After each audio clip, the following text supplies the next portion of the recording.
Yo, what's up guys? For today's video ay papunta nga kami ng Divisoria para mamili nga ng mga prutas na pangtinda nga ni Mother. Kaya naman nga guys, dali-dali na nga kaming nag-e-bike para nga guys makapunta na nga kami sa aming pupuntahan. Speaking of pupuntahan, nandito na nga kami guys. At kung mapapansin nyo naman nga guys, ay dito pa nga banda ay puro pa nga kagulayan. Bali nga guys, yung hinahanap nga namin ay prutas. Kaya naman nga guys, pupunta muna ako sa dulo para mag-U-turn. Nandun nga guys sa kabila yung kaprutas. Gabi nga guys yung magandang mamili dito sa Divisoria. Kasi nga guys mapapamura ka nga. Kasi nga guys yung mga bumabagsak nga ay tracking. Kaso nga lang guys medyo masikip nga yung mga daanan. Sa sobrang dami nga din kasing namimili dito. Halos gabi-gabi nga guys ay marami nga yung tao dito. Gabi kasi nga guys yung magandang mamili dito. Magsisimula na nga kami guys mamili. Kunti nga lang guys yung bibilhin nito ni Mother. Kasi nga guys ay hindi nga niya kasama si Pader. Wala nga kasi guys magbubuhat. Kaya naman nga guys tagdadalawang box nga lang yung bibilhin niya. Kaya nga ako guys sumama. Ay para nga kumain naman itong mga pretties. Ay charot. Nag-request nga pala si Mother na isali na lang nga yung 2 box sa sako. Ay sila mano nga dito sa tabi namin. Ay nagtaka nga sila. Ba't nga daw nilagay sa sako? Siguro nga daw ay ipang tutubong sa tilapia. Yun nga yung biro nila. Kaya naman nga guys nagtawanan na lang nga kami. Kaya nga pala guys pinasako to ni Mother. Ay hindi nga kasi magkakasya sa e-bike. Binuhat na nga ni Kuya. Libre pa nga baggage.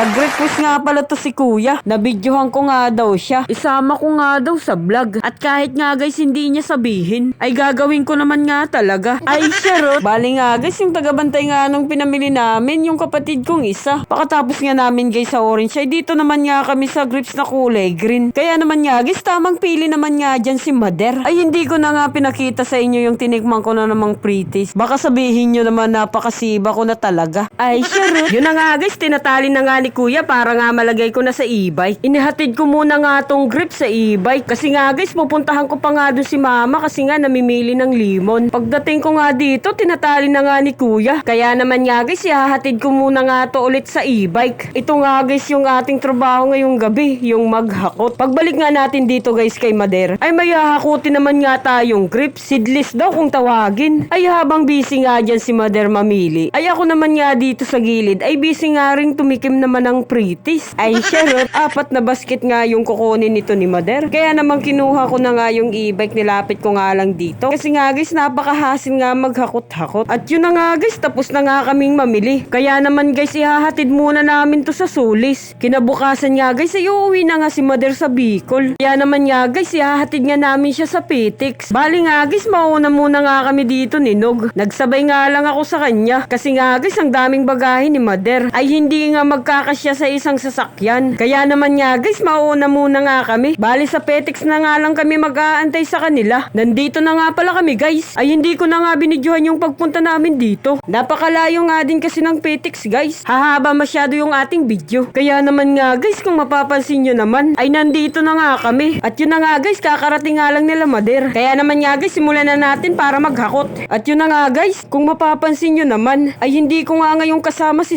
Roy. Naiwan nga pala siya sa Bulacan. Kasi nga guys, walang mag-o-open ng shop. Palagi nga kasing sarado. Kaya nga sabi ko nga kay si Roy na magpaiwan muna nga siya. Kasi nga guys, napapadalas nga yung sarado namin. At yun na nga guys, papasok na nga kami. 3:30 nga pala yung alis ng bus pa Bicol. Kaya nga guys, mag-aantay muna nga sila Mother ng 1 oras pa. Yun na nga guys, nagpaalam na nga ako sa kanila na uuwi na nga rin ako pa Bulacan. Ay hindi ko na nga pala guys sinintay si Mama makasakay sa bus. Kasi nga guys, malayo pa nga yung uuwian ko. Baka gabihin naman akong masyado sa daanan. Yun na nga guys, sa mga sumusuporta nga pala sa amin dyan, ay maraming salamat nga pala sa inyo. At yun na nga guys, kung nagustuhan nyo nga tong video na to, don't forget to follow and like sa amin page. Para nga guys, lagi kayong updated sa mga susunod pa naming vlog. Bye guys! See you on next vlog!